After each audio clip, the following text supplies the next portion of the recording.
Hey, what's up, everybody? When you think about prominent black civil rights leaders, you think about Dr. Martin Luther King Jr., Rosa Parks, Malcolm X, Muhammad Ali, even. Well, I just found out not too long ago about two not so well known leaders in the civil rights movement, James Hood and Vivian Malone. You see, they were two young people who were desiring to go to school in the state of Alabama at the University of Alabama.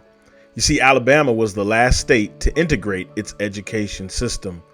And on June 11, 1963, after a U.S. court ruling ordering Alabama to desegregate, James Hood and Vivian Malone attempted to register for classes at the university, but they were blocked at the door by the then Governor Wallace and several state troopers. Later that day, President John F. Kennedy federalized the Alabama National Guard and issued a presidential proclamation ordering Wallace to execute federal court orders that would allow Hood and Malone to enroll at the university. Guardsmen then escorted Hood and Malone via a side door into the school auditorium, where Governor Wallace, stepped aside and allowed the two to register.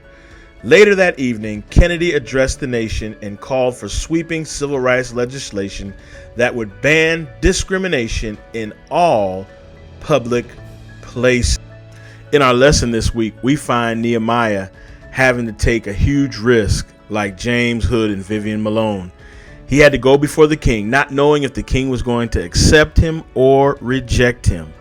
But he also asked for the authority with letters to go back and rebuild the walls.